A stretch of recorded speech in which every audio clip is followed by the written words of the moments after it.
Bismillahirrahmanirrahim. Alhamdulillahirabbil alamin.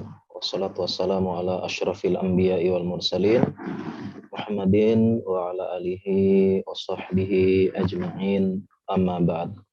Baik para jamaah sekalian, kaum muslimin dan muslimat, ya adik-adik yang semoga dirahmati dan disayangi oleh Allah Subhanahu wa taala. Assalamualaikum warahmatullahi wabarakatuh. Ya, baik. Para jamaah sekalian, bapak-bapak, ibu-ibu, ya, kemudian adik-adik ya yang mengikuti kajian pada kesempatan pagi menjelang siang yang semoga diberkahi dan dirahmati oleh Allah. Ya, ya kesempatan ini ya tema kita ingin bercita-cita menjadi ilmuwan, tapi dengan terus belajar agama. Ya.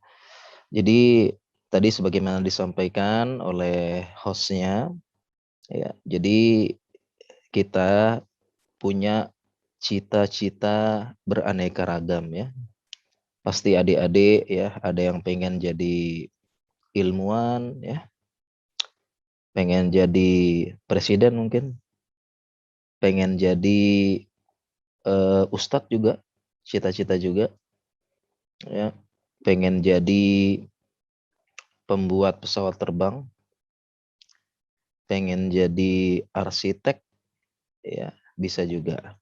Nah, tetapi kita tetap terus ya belajar agama ya. Nah, jadi dari sekarang gitu ya, dari sekarang nggak ada salahnya ya adik-adik sekalian dan mungkin dari orang tua mengarahkan ke depannya nanti mau jadi apa sih gitu ya.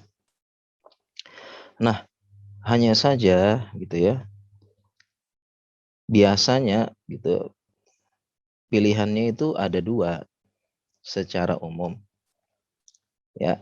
Jadi pilihannya ingin belajar agama yang kedepannya jadi ulama atau jadi ustadz, atau adik-adik perempuan pengen jadi ustazah,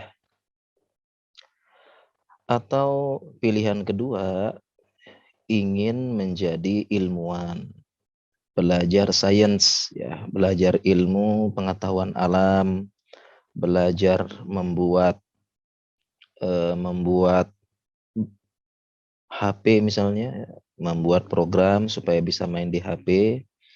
Nah, jadi memang pilihannya itu secara umum itu ada dua ya, secara umum.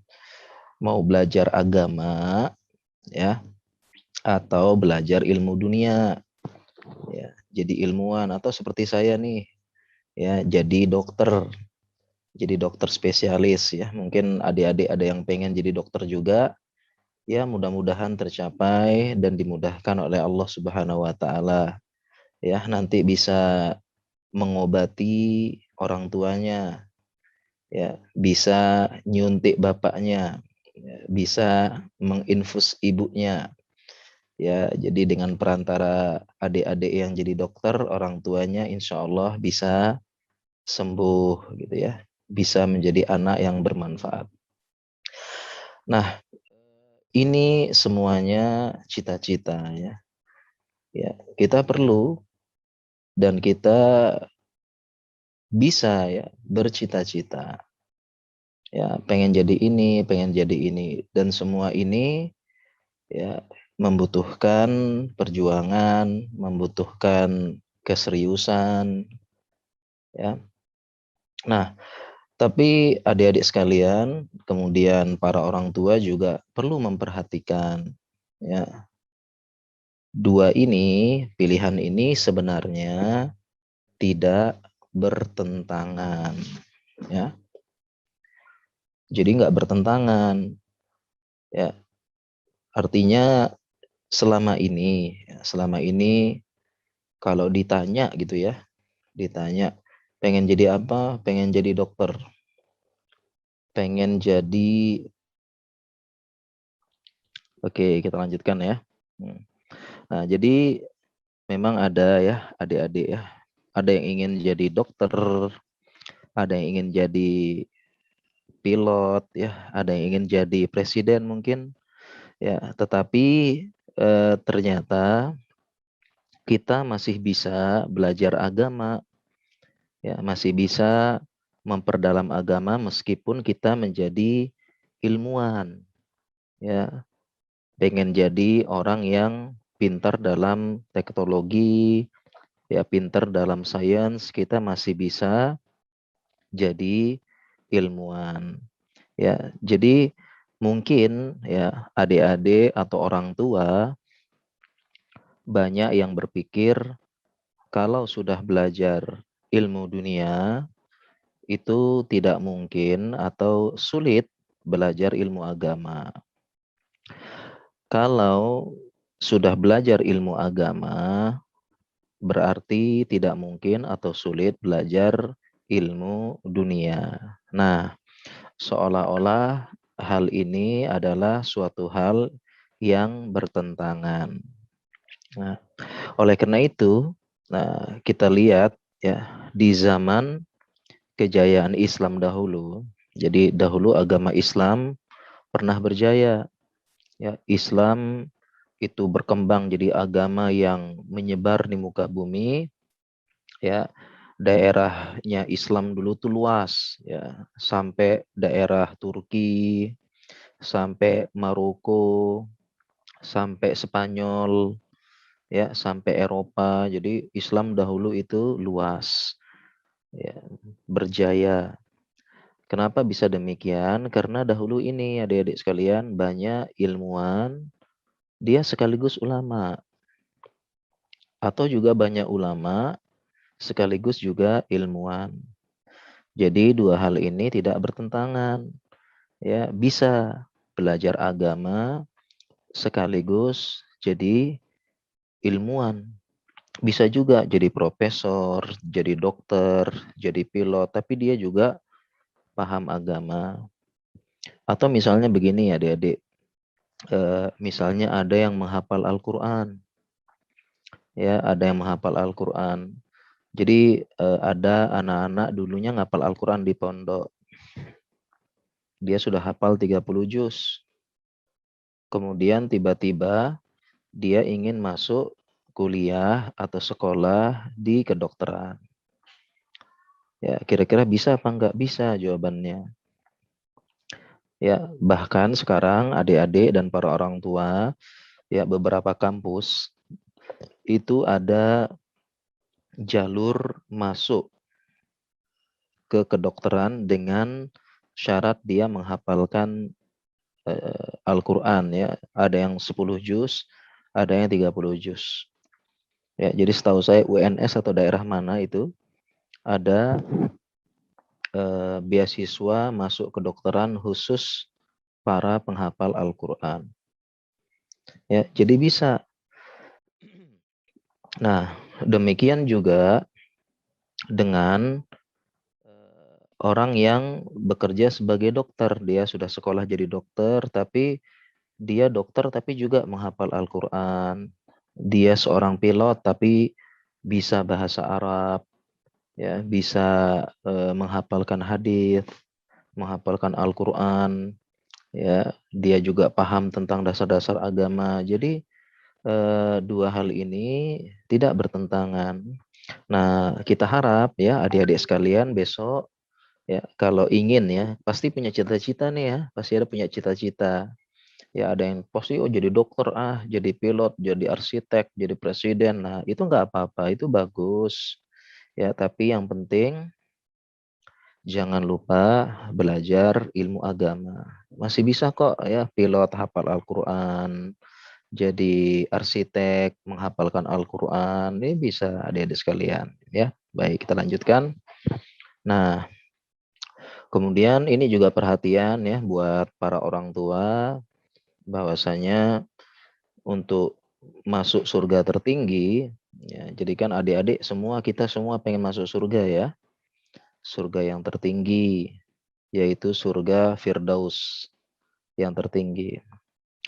Nah, jadi untuk masuk surga tertinggi itu tidak harus jadi ulama, tidak harus jadi ustadz, ya.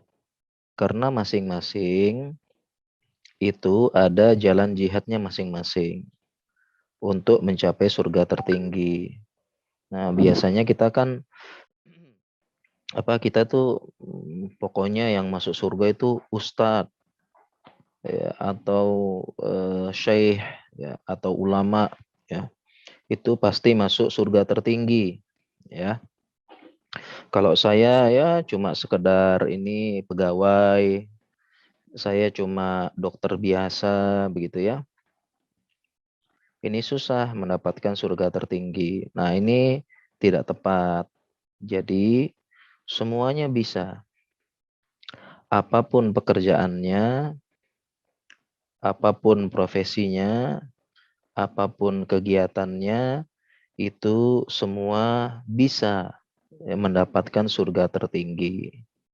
Ya, bukan hanya di-coupling atau bukan hanya ustadz-ustadz ya atau orang yang ya dalam tanda kutip ya alim gitu ya yang bisa masuk surga. Tapi semuanya ya makanya ada dokter muslim, pedagang muslim, pebisnis muslim, semuanya yang dia menolong agama Allah, kemudian belajar, kemudian meniatkan apa yang dilakukan untuk mendapatkan ridho Allah, itu semuanya bisa masuk surga yang tertinggi, ya. Jadi adik-adik apapun ya nanti mau jadi dokter kah, ya, mau jadi perawat, mau jadi arsitek, itu semua bisa masuk surga yang tertinggi, insya Allah, ya. Baik. Nah, sekarang coba adik-adik lihat, ya. Sekarang kita misalkan nih, ya, misalkan di zaman Nabi Shallallahu Alaihi Wasallam, ya, beliau Nabi Shallallahu Alaihi Wasallam punya eh, sahabat, sahabat yang menjadi muadzin atau bahasa kita yang azan, tukang azan gitu ya. Di zaman Nabi, Bilal bin Robah. Ini muadzin yang mengumandangkan azan, ya. Nah, adik-adik sekalian ya dan para jamaah ya, pasti ingat ya Bilal ya. Ini Bilal bin Robah ya.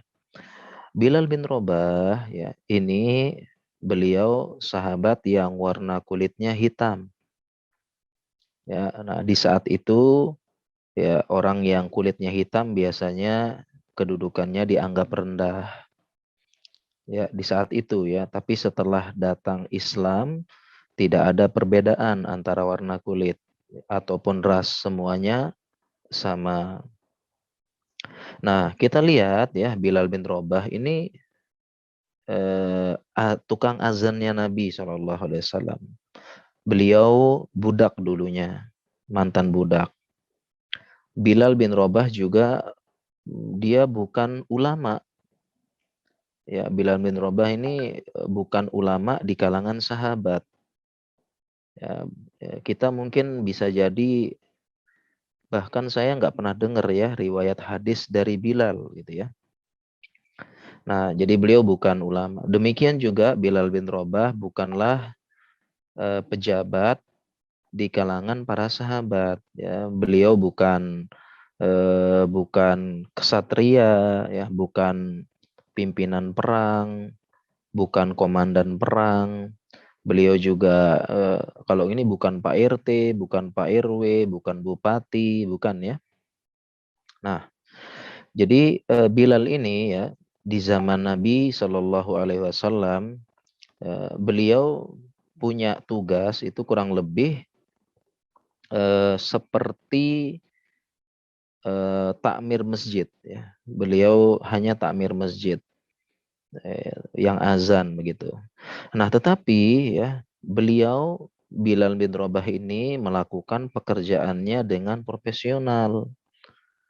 Ya, beliau azan tepat waktu, suaranya bagus, suaranya lantang, ya. dan beliau dipersaksikan oleh Nabi Shallallahu Alaihi Wasallam masuk surga, dan kedudukan beliau tinggi di sisi Allah Subhanahu Wa Taala.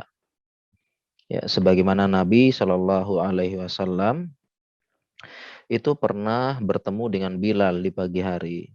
Kemudian beliau bersabda, berkata kepada Bilal, "Ya Bilal, bima sabaktani ilal jannah." Wahai Bilal, kenapa engkau mendahuluiku masuk surga? Kok masuk surga duluan? Nabi Shallallahu Alaihi Wasallam melihat dalam mimpi, dan mimpinya para nabi hak, ru'yal anbiya hak. Mimpinya para nabi itu benar. Ya, apa kata beliau lanjutnya? Ma dakhaltul jannata qattun illa sami'tu hashhasatak amami. Tidaklah aku masuk surga melainkan mendengar suara sendalmu di surga. Gitu ya. Nah, ini jadi adik-adik ya, kalau kita lihat Bilal ya, dan para jamaah juga perhatikan Bilal, beliau ini secara kedudukan, secara pekerjaan profesional, beliau ini bukan siapa-siapa. Ya, dalam tanda kutip hanya tukang azannya Nabi. Ya, beliau bukan komandan perang seperti Khalid bin Walid, bukan pejabat penting seperti Abu Bakar, Umar, Uthman, bukan pedagang yang kaya, pebisnis yang sukses seperti Abdurrahman bin Auf. Ya, tetapi yang penting ya, Bilal itu profesional ya, melaksanakan pekerjaannya, dan beliau kedudukannya tinggi. Nah, dari sini adik-adik sekalian dan para jamaah, kita ingin menegaskan kalau apapun pekerjaan kita, apapun cita-cita adik-adik sekalian, ya nanti mau jadi dokter, jadi arsitek, jadi pebisnis, itu semuanya bisa mengantarkan kepada surga Allah yang tertinggi. Yang penting adik-adik sekalian, yang pertama itu profesional, berusaha melakukan pekerjaan sebaik mungkin, pekerjaan yang sesuai dengan tuntutan profesionalitas. Karena Nabi Shallallahu Alaihi Wasallam bersabda, Innallaha yuhibbu idza amilu ahadukum amalan ayyutqinahu. Sesungguhnya Allah mencintai atau suka apabila kalian melakukan suatu pekerjaan, kalian itu itqon atau profesional. Itqon. Ya. Kemudian yang kedua, ya kita melakukan pekerjaan itu ikhlas untuk mencari ridho Allah. Jadi tujuannya semata adalah ikhlas, pengen cari ridho Allah. Kenapa pengen jadi dokter? Ya, saya pengen jadi dokter karena pertama saya ingin mencari ridho Allah. Pengen bisa ngobatin orang tua, karena orang tua yang banyak jasanya kepada saya. Kalau dia sakit saya sembuhkan. Yang kedua, saya pengen membantu orang, ya, mengadakan pengobatan massal gratis, orang-orang berobat gratis, banyak yang saya bantu. Kenapa pengen jadi dokter juga? Ya, pengen bisa memberikan manfaat kepada masyarakat, ya, bekerja dan sebagainya. Ya. Jadi itu yang penting kita niatnya ikhlas, niatnya menjalankan agama, ya, dan kita masih bisa, ya, masih bisa terus belajar agama. Ya. Demikian juga yang ini adik-adik sekalian. Ini saya bawakan kisah satu lagi. Ya, tadi kan kisah Bilal bin Rabah. Ya. Dan yang ini sekarang kisahnya seorang tabi'in namanya Uwais Al-Qarni. Ya. Nah, Uwais Al-Qarni ini ya, beliau Ya, beliau ini di kaumnya itu seorang pesuruh atau pembantu. Ya, tapi beliau sangat berbakti kepada ibunya, serta ikhlas dan amanah dengan pekerjaannya. Jadi disuruh bersihin kuda, bersihin. Disuruh bersihin kandang kambing, bersihin. Ikhlas, tidak ngeluh, dan sebagainya. Dan Uwais Al-Qarni ini ternyata merupakan seorang tabi'in, ya, generasi setelah sahabat yang paling baik. Ya, bahkan ketika bertemu dengan Umar bin Khattab meminta kepada Uwais Al-Qarni untuk mendoakan. Ya, karena Rasulullah Shallallahu Alaihi Wasallam bersabda, Inna khairat tabi'in rojulun yuqalu lahu Uwais, ya, walahu walidah, dan dia punya ibu yang dia berbakti. Nah, jadi adik-adik sekalian, kemudian para jamaah, intinya apapun cita-cita kita, jangan khawatir, jangan takut. Semua cita-cita itu tidak bisa masuk surga atau sulit masuk surga yang tertinggi. Ya, nah jadi apapun. Mengapa demikian?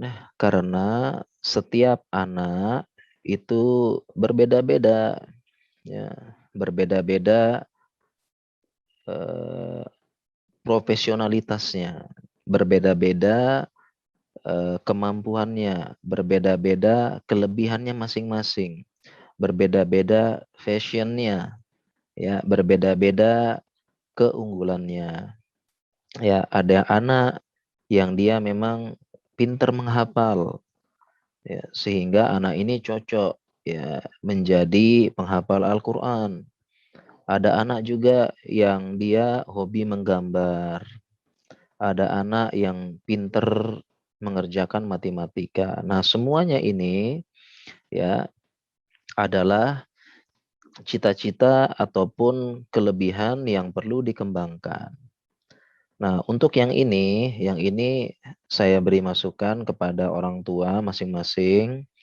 Nah, jangan sampai, ya, orang tua memaksa anak harus jadi ustadz. Perhatikan yang kuning ini, memaksa. Ya, kalau memotivasi boleh, tapi kalau memaksa anak ini nggak boleh. Karena banyak orang tua yang pengen anaknya jadi ustadz. Ya, apalagi sekolah di pondok. Ya, anaknya pengen jadi Ustadz Fulan, pengen jadi Ustadz Fulan, kayaknya Ustadz Fulan yang terkenal, Ustadz Fulan yang viral, ya. Jadi kalau memaksa nggak boleh. Ya, kenapa? Karena setiap anak itu beda-beda, ya, beda-beda fashionnya, beda-beda kelebihannya, beda-beda anugerah yang telah Allah berikan pada dia. Sebagian orang tua lagi ini memarahi anak apabila tidak bisa pidato ceramah agama. Sedih apabila anak malah jago matematika atau hobi gambar. Karena ingin anaknya harus jadi ustadz. Ya, ini nggak perlu sedih. Ya, kenapa setiap anak beda-beda anugerah dan karunia-nya? Ya nggak apa-apa hobi gambar, jago matematika, nggak apa-apa besok jadi ahli matematika, besok bisa ahli desain, ya, karena hobi gambar, nggak masalah. Ya, dan semua ini, ya, jadi profesor matematika, jadi ahli desain, ya, itu semuanya bisa, ya, menjadi bisa mendapatkan kedudukan yang tinggi di sisi Allah Subhanahu wa taala. Jadi bisa, ya. Jadi ini perhatian kepada orang tua sekalian seperti itu. Ya, baik. Nah, kemudian ini paling penting, ya, baik adik-adik, ya, maupun orang tua sekalian, antara sains dan agama itu saling mendukung, tidak pernah bertentangan. Jadi seolah-olah di masyarakat kita sekarang, ya, di masyarakat kita sekarang, ini ada sekat nih, ada pemisah Kalau sudah belajar agama, nggak mungkin atau sulit belajar sains. Ya, kalau sudah belajar sains, ini nggak mungkin atau belajar agama. Nah, ini sekat atau pemisah ini kita harus angkat. Kita harus hancurkan. Karena kita bangun mindset dari sekarang, meskipun belajar agama, tetap bisa belajar sains. Meskipun sudah belajar sains, tetap bisa belajar agama. Ya, dan ini juga tidak ada pertentangan antara agama sama sains dan teknologi. Ya, jadi misalnya bumi berputar, bumi bulat, ya, justru dengan kita belajar ilmu alam, kita bisa mendekatkan diri kepada Allah Subhanahu wa taala. Inna fi khalqis samawati wal ardi wa ikhtilafil laili wan nahari la ayatil liulil albab. Sesungguhnya dalam penciptaan langit, bumi, perputaran siang, malam itu ada tanda-tanda kebesaran ayat dari Allah Subhanahu wa taala. Ya, jadi dua hal ini tidak bertentangan, justru dua-duanya saling mendukung. Ya, kalau adik-adik sekalian belajar tentang ilmu bumi, ilmu astronomi, bagaimana bumi, bagaimana bintang, lalu kemudian jadi pilot ya melihat bumi dari atas, ternyata bumi kecil, ya ternyata bumi begini, atau adik-adik nanti belajar ilmu kedokteran bisa juga ya belajar ilmu anatomi, belajar ilmu sel, ya melihat bagaimana ya Allah membuat sel tubuh manusia, membuat jantung, bagaimana jantung bekerja, ya bagaimana saraf bekerja, itu semua bisa meningkatkan iman dan itu adalah ayat tanda kebesaran Allah Subhanahu wa taala karena tidak mungkin ada yang bisa menciptakan alam semesta, matahari, bulan bergerak dengan teratur, kemudian menciptakan anatomi, menciptakan tubuh kita, ya menciptakan sel yang bekerja dengan baik, dengan rapi, itu pasti Allah yang maha besar dan maha mampu. Ya, manusia tidak bisa menciptakan. Manusia mau ciptakan robot bisa, tapi robotnya terbatas, tidak sempurna. Manusia tidak bisa menciptakan manusia, ya seperti itu. Nah, oleh karena itu penting, sains ini penting ya supaya kita semakin yakin dalam beragama. Nah, demikian juga ya belajar sains, agama juga penting. Ya, kenapa? Karena kalau belajar sains, belajar teknologi tanpa agama, ini kadang-kadang jadi liberal atau ateis. Ya, ini ateis nih orang yang nggak percaya sama Allah. Ya, semuanya itu terjadi secara kebetulan. Ya, terjadi sendiri, nggak ada pencipta katanya. Nah, sedangkan orang liberal juga mengatakan agama itu nggak butuh, kita nggak butuh agama.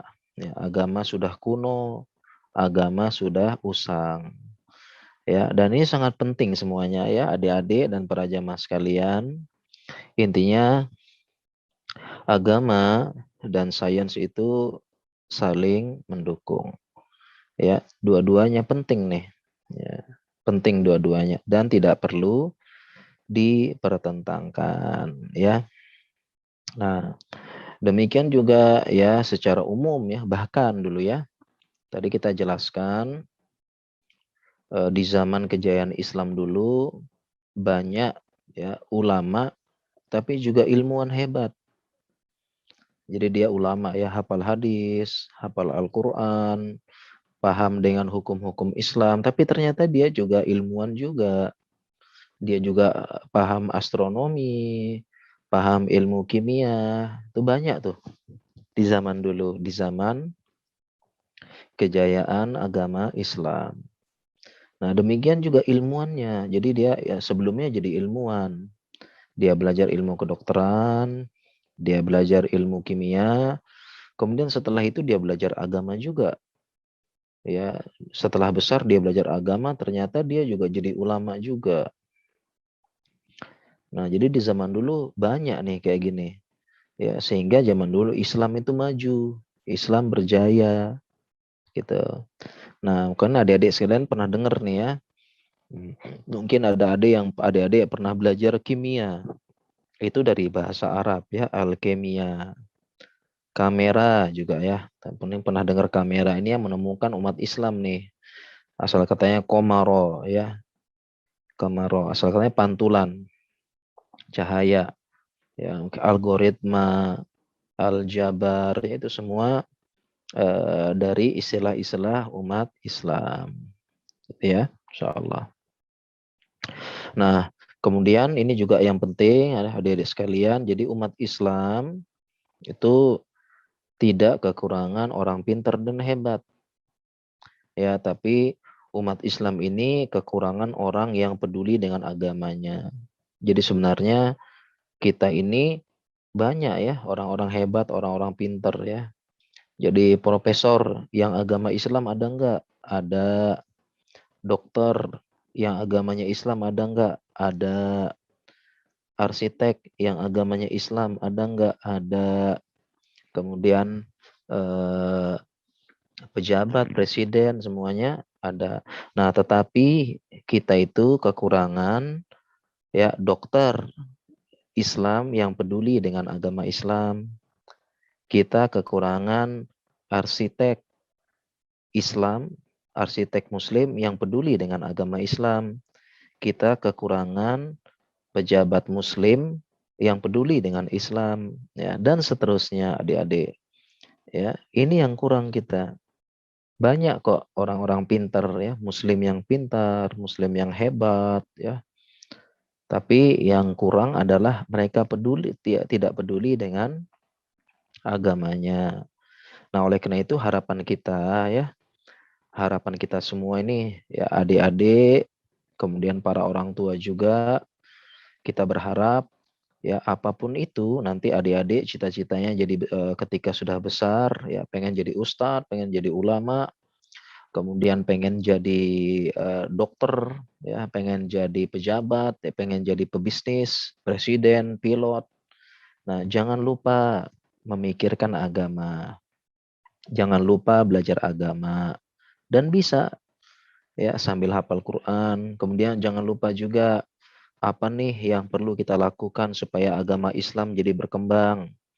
Ya, bangun masjid, ya, jadi pilot ya, jadi pilot. Nanti gajinya gede, nah, gede gajinya untuk bangun sebagian untuk bangun masjid, bangun pondok pesantren untuk hafal Quran.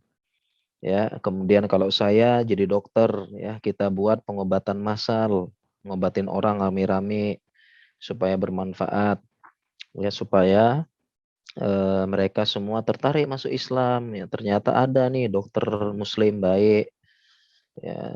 Kenapa? Karena agama Islam mengajarkan saya untuk berbuat baik. Wah, kalau gitu kita masuk Islam aja deh ya, karena agama Islam agama yang baik, agama yang penuh rahmah, dan agama yang mengajarkan kebaikan serta kebahagiaan dunia dan akhirat, seperti itu ya. Baik. Nah, dan ini juga yang terakhir mungkin adik-adik ya, sebelum kita tanya jawab, yang terakhir, nah kita apapun profesi kita, apapun cita-cita adik-adik sekalian tadi ya, pilot, dokter, dan sebagainya, ya kita tetap harus belajar agama. Tolabul ilmi faridotun ala kulli muslim. Belajar agama itu wajib bagi setiap muslim. Dan kita penting menjaga akidah umat Islam. Ya, karena sekarang sudah mulai banyak ya pemikiran-pemikiran yang bisa merusak kita.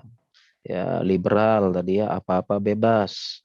Terserah deh, ya terserah mau begini bebas. Tapi melanggar agama.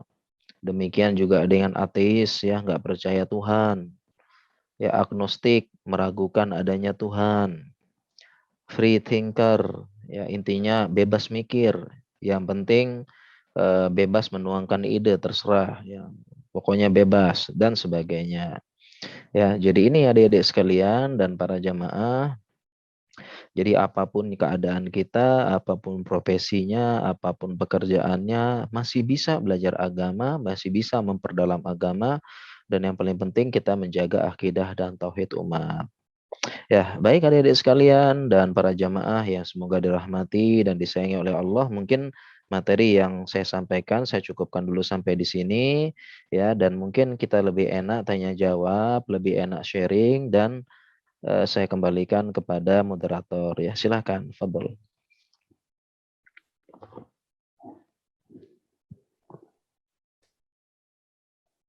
Jazakumullah khairan Ustaz.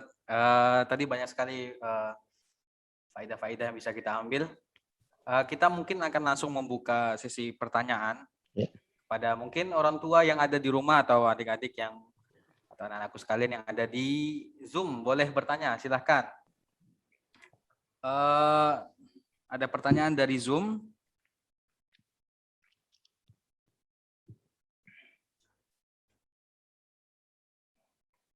Silakan yang ingin bertanya dari Zoom. Yang sudah raise hand boleh dihidupkan suaranya. Coba Bapak menunjuk kepada Batrisia, silakan yang mau bertanya. Ini banyak sekali ya, tapi Bapak tunjuk satu-satu dulu ya. Assalamualaikum Ustaz. Waalaikumsalam warahmatullahi wabarakatuh. Adik Batrisia, mudah-mudahan sehat terus ya, Dek. Berkah ya, insya Allah. Amin. Ya, silakan, Dek, menanya, Dek. Bagaimana hukumnya perempuan yang bekerja keluar rumah, misalnya dokter perempuan, padahal dianjurkan perempuan untuk di rumah aja. Iya, waduh, pertanyaannya pinter banget nih. Ya, pertanyaannya cerdas ya. Bercita-cita menjadi dokter mungkin Ustaz. Ya, mungkin Dedek Batrisia pengen jadi dokter ya. Pengen jadi dokter. Oh, pengen kayaknya ngangguk-ngangguk ya. Ya, baik, Dek. Ya, bagaimana dengan dokter perempuan yang bekerja di luar rumah? Ya, perhatikan ya. Begini, memang hukum asalnya gitu ya. Ini hukum asal, artinya asalnya gitu ya. Asalnya memang perempuan itu diperintahkan oleh Allah untuk tinggal di rumah. Allah berfirman dalam Al-Quran, وَقَرْنَا فِي بُيُوتِكُنْ. Ya, hendaklah para perempuan, ya para istri itu tinggal di rumah. Jadi ini yang lebih baik dan hukum asalnya di rumah. Karena memang fitrahnya perempuan di rumah. Ya, ngapain ngurus rumah, mendidik anak, ya.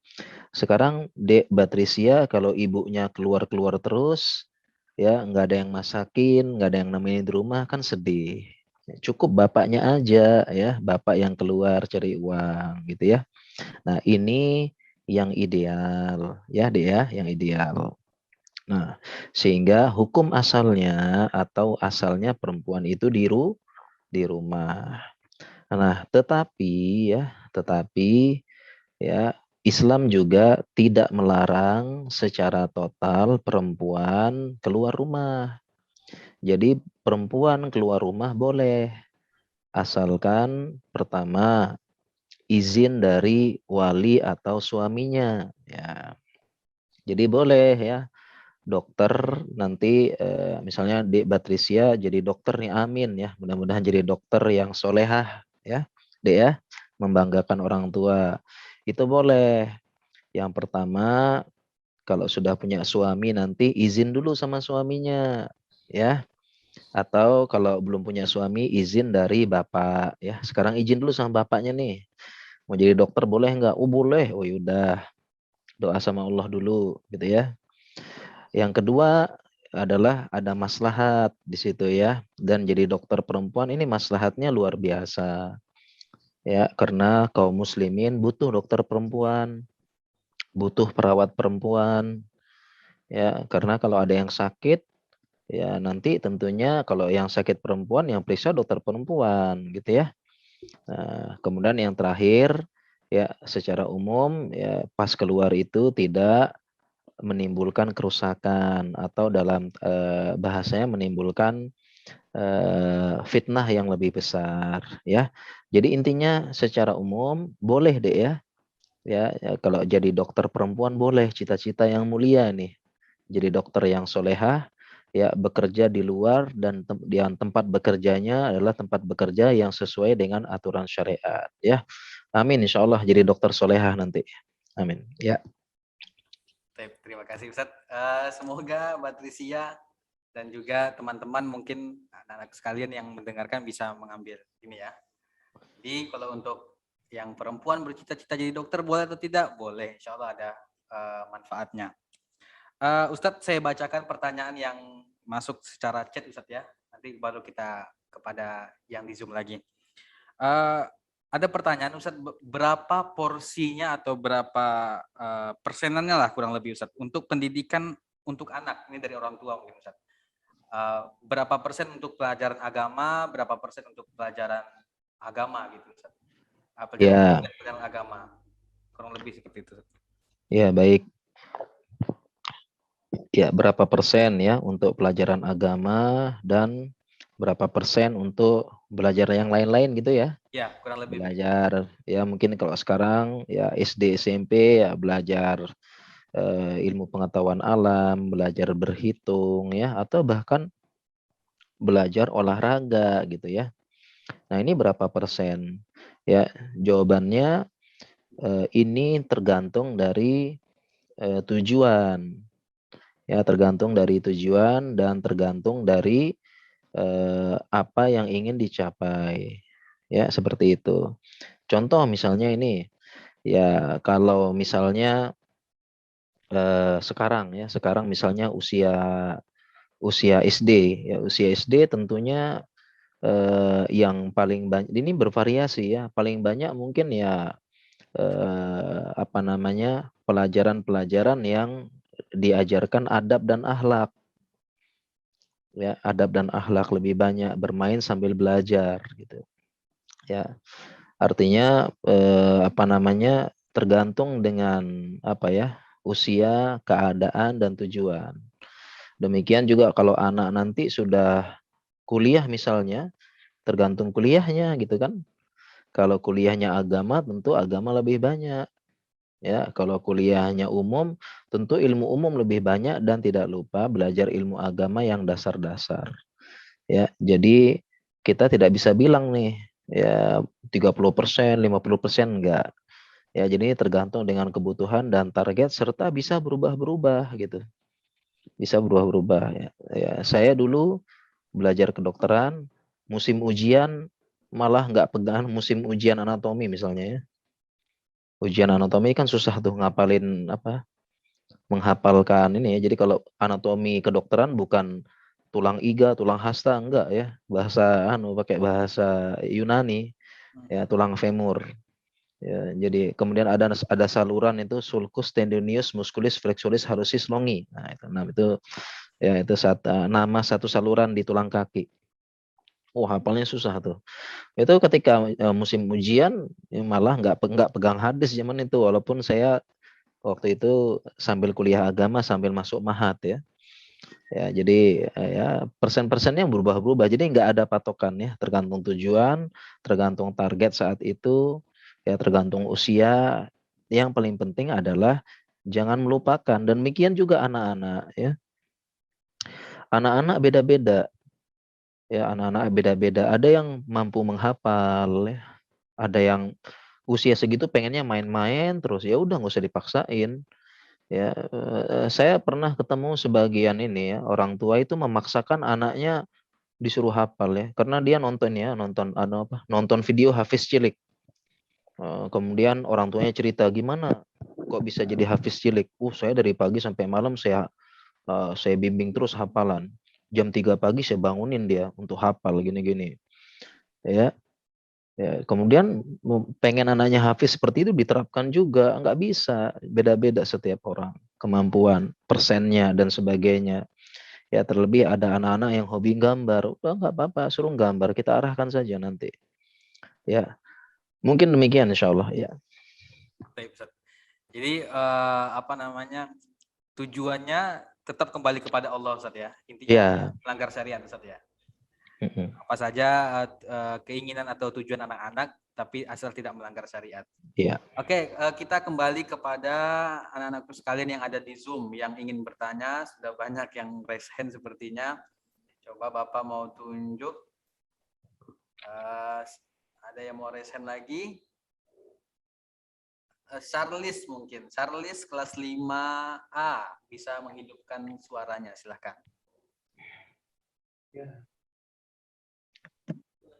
Assalamualaikum warahmatullahi wabarakatuh, Ustadz. Ya, waalaikumsalam warahmatullahi wabarakatuh. Adik Charlize ya, namanya bagus nih, Charlize. Iya. Silakan adik. Bertanya, Ustadz. Oke, silakan adik. Sebenarnya aku punya keinginan untuk melanjutkan pendidikan di pesantren. Ya, Tua aku juga sudah mendukung dan mengedukasi. Tapi terkadang aku suka ragu-ragu karena akan jauh dari orang tua. ya, Gimana memantapkan hati untuk melanjutkan pendidikan di pesantren. Jazakallah khair Ustadz wa barakallahu fiik. ya, barakallahu fikum. Ya, baik dia, Dek Charlize ya, ini pengen lanjutin sekolah di pondok pesantren ya. Mungkin maksudnya pondok yang pondok yang nginep maksudnya ya. Artinya bukan IT ya. Kalau IT kan pulang ya. Ini pondok pesantren yang nginep ya, yang hanya ketemu orang tua nanti nih liburan baru bisa ketemu orang tua ya, 6 bulan sekali atau setahun sekali. Nah, sekarang pengen masuk situ. Kemudian sekarang kok ragu-ragu ya, jangan-jangan nanti di tengah jalan kangen orang tua. Ketemunya nanti 6 bulan lagi ya. Jadi yang pertama di Charlotte itu pertama harus memilih sesuai dengan apa yang menjadi pilihan. Poin pentingnya adalah tidak boleh dipaksa. Jadi pilihannya di Charlotte ini tidak boleh dipaksa ya, nggak boleh dipaksa orang tua. Harus dengan kemauan sendiri. Karena apa-apa yang dipaksa itu nggak bagus. Ya, nanti menjalankannya setengah-setengah. Nah, kemudian yang paling penting juga bagus tuh, Dek Charlotte juga minta pertimbangan orang tua. Nah, kalau orang tua sudah setuju, berarti ya sudah, bismillah. Kalau ragu-ragu berarti kita diperintahkan untuk menghilangkan ragu-ragu tersebut. Da'ma yuribuka ila ma la yuribuk. Ya, tinggalkan apa yang menyebabkan engkau ragu menuju kepada yang tidak membuat ragu. Nah, sebenarnya kalau dilihat Dek Charles ini pengen ya, cuma masih ragu-ragu nanti kangen orang tua. Nah, itu caranya adalah Dek Charles harus banyak musyawarah namanya. Wasyawirhum fil amri fa idza azamta fatawakkal 'alallah. Ya, Dek Charles tuh harus banyak musyawarahkanlah urusan kalian, kemudian kalau sudah azam, sudah bertekad bismillah, tawakal 'alallah. Jadi Dek Charles nanti setelah diskusi sama orang tua, jangan lupa diskusi juga sama teman-teman yang sudah merasakan suasana pondok. Nah, tanya gimana nih ya yang di pondok sana, enak nggak di sana? Wah, enak banget, seru dan sebagainya. Ya enak. Ya kita begini, kita di sini mandiri, kita di sini belajar begini, begini.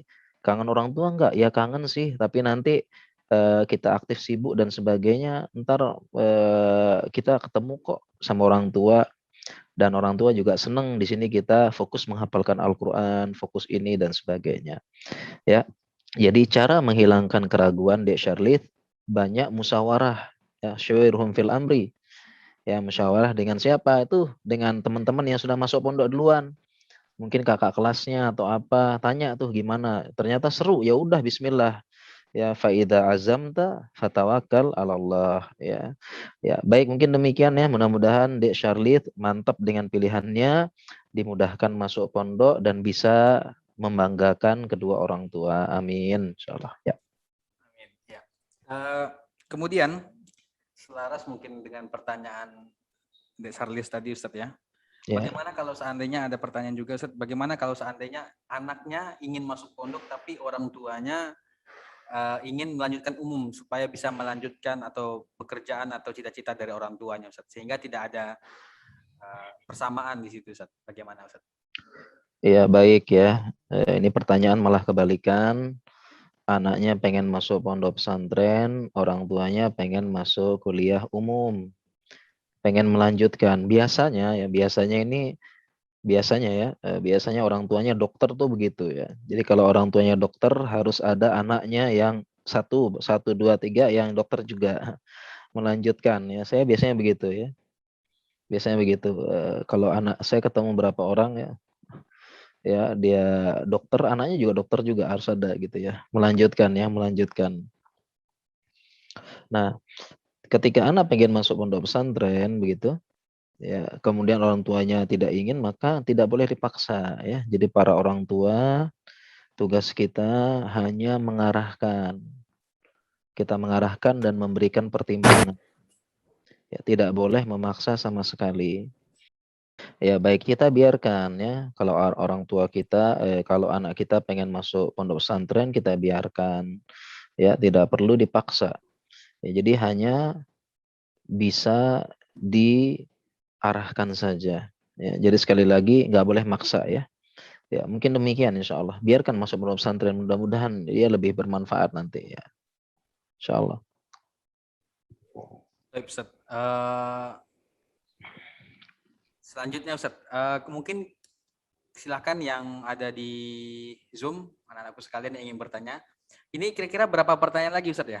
Mungkin satu atau dua lagi ya, karena saya di sini kan di Lombok nih, waktu Indonesia Tengah jam 2 zuhurnya jam 12 ya, persiapan. Nah, Ustaz, ya, kita Iya. masih 9 Ustaz. Mungkin satu atau dua pertanyaan lagi. Satu mungkin dari yang Zoom, satu lagi yang dari chat yang masuk. Silakan yang dari rumah Bapak tunjuk mungkin kepada, ini banyak sekali ya. Ruwi Takia mungkin, silakan. Assalamualaikum Ustadz. Waalaikumsalam warahmatullahi wabarakatuh. Sebelum Ustadz menjadi dokter, apa Ustadz pelajari ilmu kedokteran atau ilmu agama terlebih dahulu?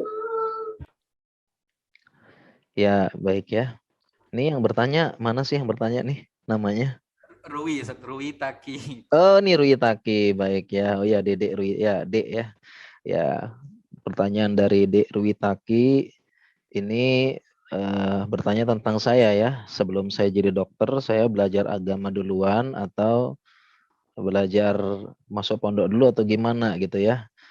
Jawabannya dulu saya kuliah umum malah ya. Dari SD, sekolah umum. Dari TK, SD sampai SMA itu sekolah umum biasa ya, SMU atau SMA sekarang ya. Dulu nggak belajar sama sekali. Nah, baru setelah kuliah ada keinginan belajar agama. Jadi waktu ketika kuliah ya saya ke Jogja, diterima di UGM, Fakultas Kedokteran. Nah, ketika di situ ada kesempatan belajar agama. Nah, jadi saya waktu itu sekolahnya dua ya, sekolahnya dua ya, di Fakultas Kedokteran sama di Mahat Al-Ilmi Yogyakarta. Jadi bisa tuh tetap ya sambil belajar kedokteran sambil belajar agama. Dulu saya belajar bahasa Arab di situ ya, belajar bahasa Arab ya, disuruh hafal hadis ya, disuruh hafal matan ya. Matan tuh misalnya disuruh hafal buku ya, usul salasah tuh ngapal kita dulu. Ilam annahu yajibu alaina ta'allumu arba'i masaila. Itu dihafal dulu tuh. Hafal ada setoran juga disuruh hafal ayat, dihafal hadis, belajar bahasa Arab ya. Sambil belajar kuliah kedokteran. Ya, kita atur waktunya insya Allah bisa. Ya, jadi adik-adik sekalian, kalau nanti adik-adik pengen jadi dokter, pengen jadi pilot ya, sambil hafal Quran bisa. Ya, sekolah pilot sambil hafal Quran bisa. Ya, insya Allah tidak ada yang tidak mustahil kalau kita berazam kuat, ikhlas kepada Allah Subhanahu wa taala. Ya, mungkin adik-adik Ruitaki pengen jadi apa nih depannya ya? Ya, pengen jadi dokter juga kah gitu ya? Ya, kalau pengen jadi dokter ya mudah-mudahan jadi dokter yang solehah ya, membanggakan orang tua. Orang tua sakit nggak perlu ke dokter, langsung diperiksa. Ya, mungkin demikian insya Allah. Ya. Baik, jazakumullah khairan. Pertanyaan terakhir mungkin Ustadz ya. Oke. Ini mungkin banyak di kalangan anak-anak sekarang, bagaimana cita-cita menjadi gamers dan YouTuber, Ustadz? Bagaimana? Ya, baik ya. Bagaimana cita-cita menjadi YouTuber, selebgram ya, atau TikToker gitu ya sekarang ya. Jadi memang anak-anak sekarang ini jadi cita-cita sekarang ya, karena duitnya juga banyak ya. Ya cita-cita pengen menjadi blogger, vlogger. Jawabannya boleh apa enggak? Jawabannya boleh-boleh saja ya. Enggak apa-apa. Ya asalkan kontennya itu bagus gitu ya. Misalnya menjadi YouTuber, membuat podcast gitu ya. Podcast tema-tema agama, tema-tema ringan. Ya justru kadang-kadang kita perlu nih ya, perlu yang kreatif seperti ini. Ya, justru perlu. Saya berharap ada malah nanti adik-adik yang jadi YouTuber ya, tapi kontennya konten-konten bermanfaat baik dunia maupun akhirat. Kenapa? Untuk mengimbangi ya, konten-konten YouTube yang yang bisa merusak akidah, akhlak dan moral. Ya, konten-konten prank, apalagi ngeprank gitu ya. Konten-konten konten kemiskinan ya. Ada orang miskin ya dia nyumbang di syuting gitu. Ya, di syuting, kemudian apalagi konten-konten mabuk cinta, konten-konten kontroversi itu kan mereka istilahnya cari viewer. Ya, kita tidak bisa melarang mereka. Tidak bisa melarang. Bagaimana caranya? Ya kita membuat yang lebih kreatif yang sesuai dengan agama Islam. Ya bahkan ya kadang-kadang kalau dengar ceramah kadang-kadang bahasanya beda gitu ya. Tapi kalau beberapa YouTuber yang asli mereka buat bahasa yang mudah, bahasa yang enak dicerna, kreatif, justru bisa lebih bermanfaat bagi kaum muslimin. Saya berharap ada nanti ya, mungkin adik-adik yang jadi YouTuber punya podcast, ya, kemudian memberikan konten-konten menarik, kreatif, menarik banyak orang, dan tentunya tidak bertentangan dengan syariat, justru mendatangkan maslahat bagi syariat. Itu nggak apa-apa, insya Allah.